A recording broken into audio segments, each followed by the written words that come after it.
All right, so while I've got another piece that we're working on and I've been showing those videos on YouTube, it's in a stage of drying right now, and that allows me to start on a second project. So I'll probably have multiple videos coming out between two projects at a time while I'm working on them, if I have enough free time to do so. This is going to show you how I start making the casting process for these canvas and cement pieces with the epoxy. And what I'm about to do here is frame out everything so I can get it ready for pouring cement. I have these 8x10 canvases that I get, and I want to add a 1/4 inch all the way around just to get a good thick edge on that cement. So we'll get the cement poured, and then once it's fully cured and we can pop the frame around, then it'll get coated in epoxy to seal it up, and so it'll be nice and durable. But right now, let's get the barrier pieces up. And these are, I had a plastic sheet around from a leftover project I had that I cut up into these strips, and I wrapped them in the sheathing tape. And the epoxy won't stick to the sheathing tape. The concrete doesn't stick to it very well, so these make it really work really well and have multi-use. But I'm going to hot glue this into place real fast.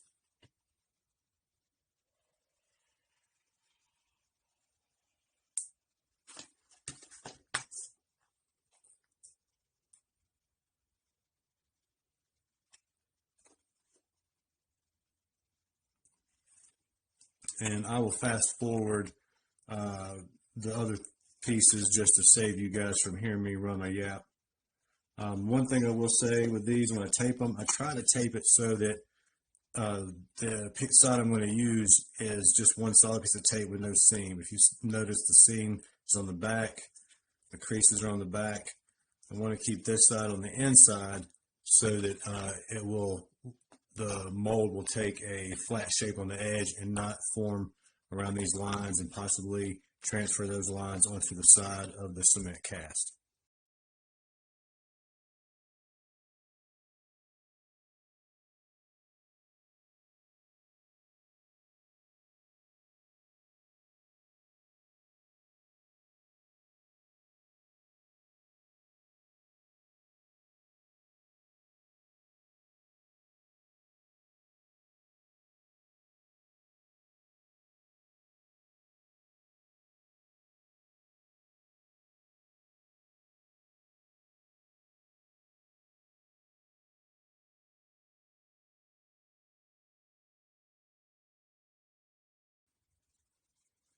All right, once that's all set, make sure your hot glue dries before you start pulling off all the little extra little stringies.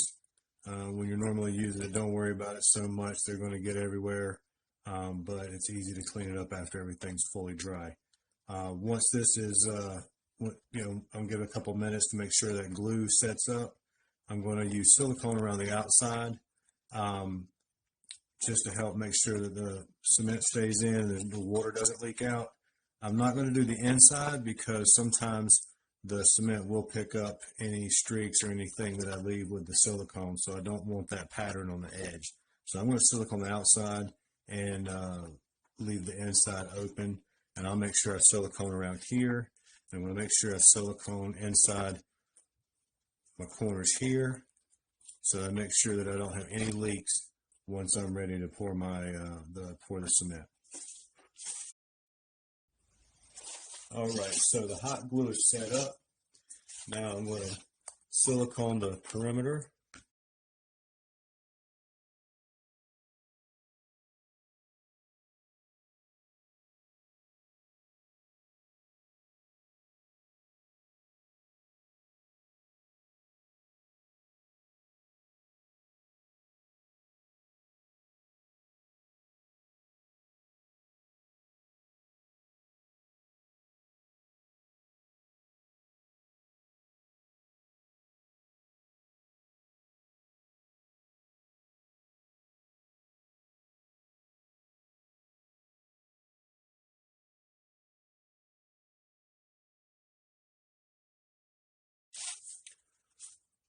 All right, so now the outside perimeter is silicone.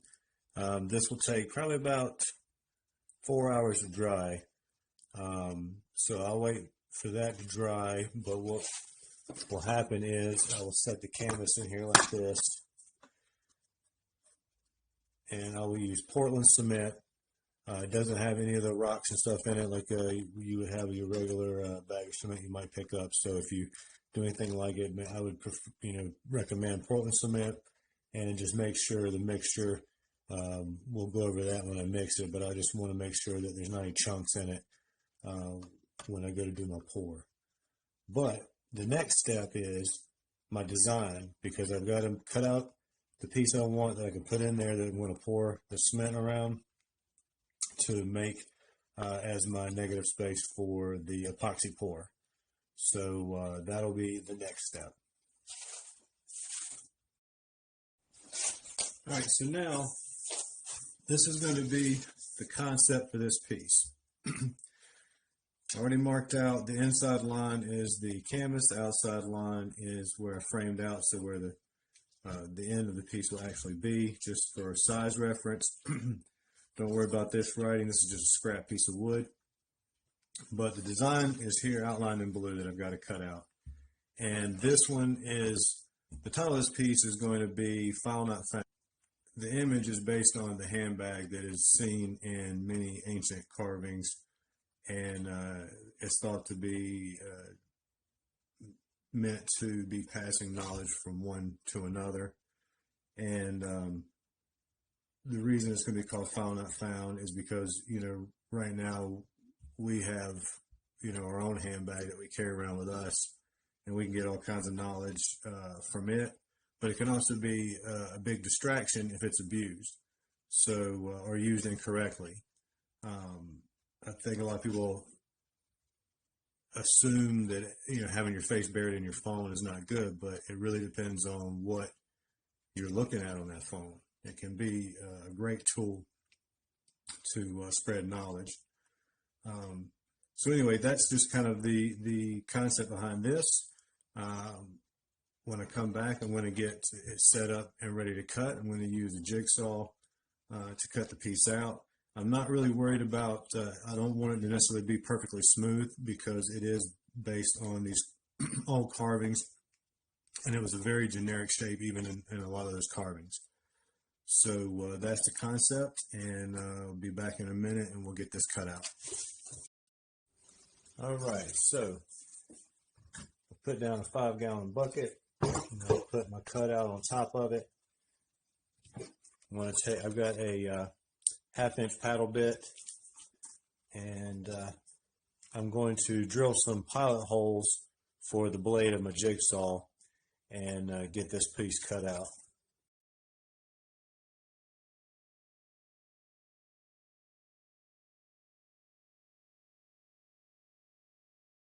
Oh, and my disclaimer, if you're under 18, it's probably good to have some adult supervision, and make sure that adult supervision is knowledgeable in the tools you're going to be using. And if you're over 18, make sure you have some adult supervision, and make sure you have some knowledge of the tools that you're going to be using. You can find plenty of videos on YouTube that people have explaining how to use a variety of tools. Just always remember, if you have long hair like I do, put that up in a ponytail, keep it back, and wear safety glasses. If you're going to be using some really loud tools, use hearing protection, all that good stuff. I'm getting older now, and I've been using tools my whole life. Also, loud music. But anyway, I'm definitely starting to notice a decline in my hearing, and a little bit of tinnitus and stuff like that. So, take heed of it and use the precaution necessary for what you're going to be doing.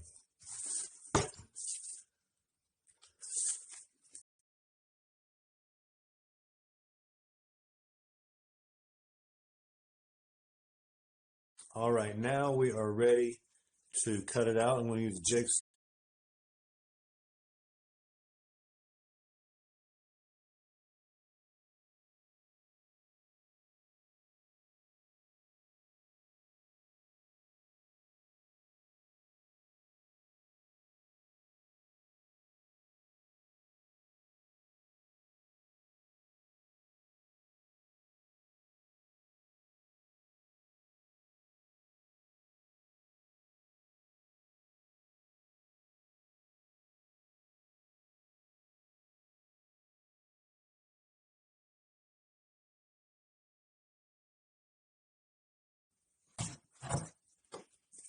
All right, now I'm okay with it having some irregularities because, like I said, it's based off of some old carvings, so I want it to be a little bit off and just looking as organic as possible. I don't want it to look factory perfect. You know what I mean? So there that is. I'm going to file down this edge, and I'm going to wrap it in the sheathing tape so that when it'll be a little easier to pull out. I don't want the water from the cement mixture to start absorbing into this.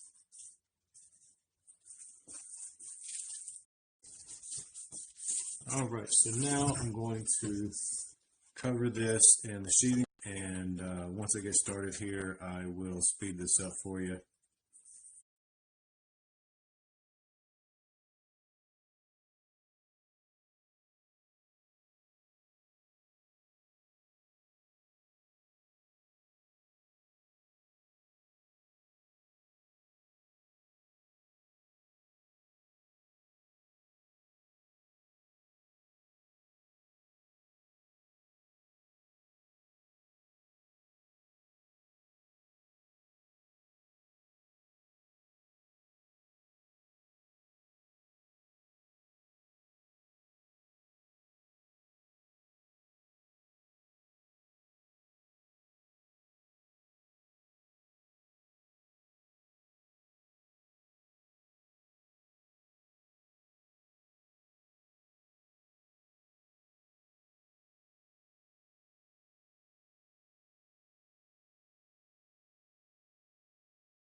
All right, so now that is sufficiently sealed, and I think I'm going to immerse it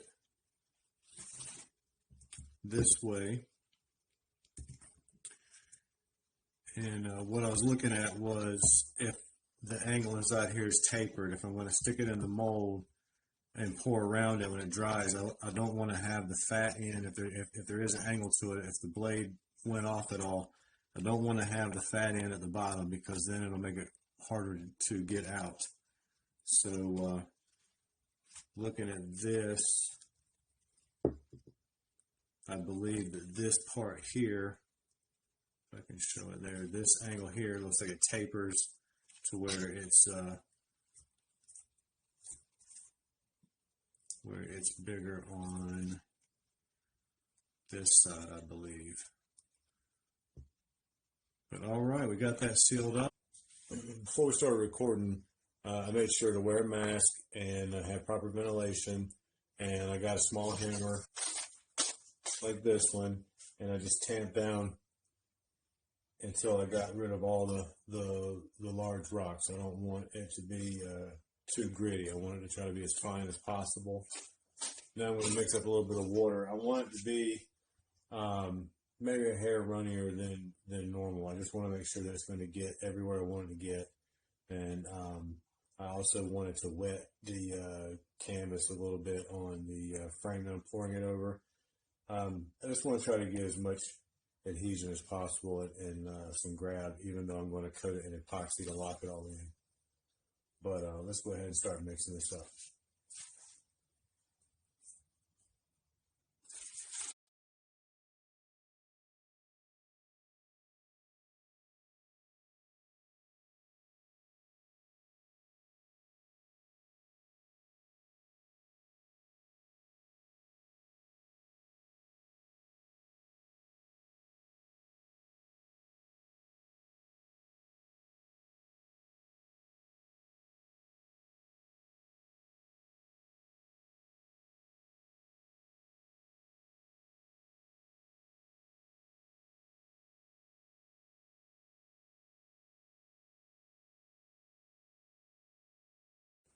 All right, so I've got my mix here.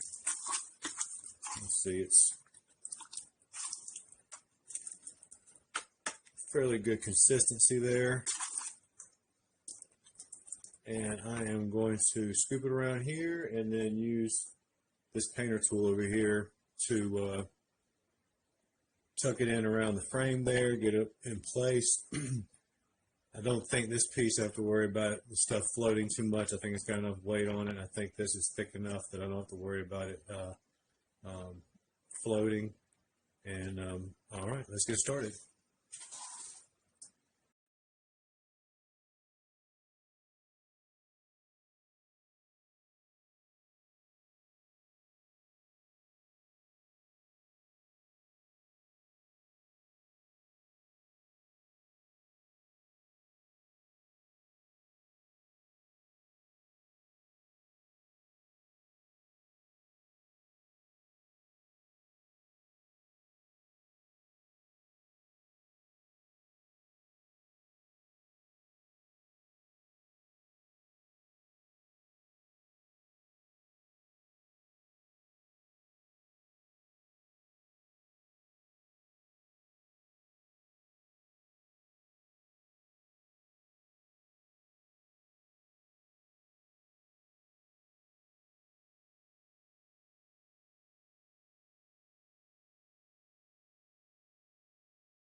All right, that ends this video, I believe.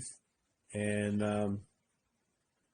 after this fully dries, I'll give it a few days to make sure that it's all the moisture is fully evaporated, fully cured, and set before I'll try to get that out. And that's going to be this is going to be a fun one. I'm not sure how that's going to work there in the middle, but we'll see. All right, y'all have a good one. Hey everybody, thanks for checking out my videos. And despite having the looks and charm of Ryan Reynolds, I still need your help. If you could hit the like and subscribe button, I would greatly appreciate it. You can also find my work on Etsy. Just look up the Ox Gallery. Link will be right here. And actually it won't be because I haven't figured all that out yet, but in the future I'll figure all that out and get like a link here. But you can go to Etsy and look up the Ox Gallery. And eventually I'll have it all figured out. But the subscribe button should be right here. And hopefully it's not right on the face, which it probably is. But please subscribe, please like, and please be patient. And I'll have better videos coming soon as I figure all this out. Thank you much.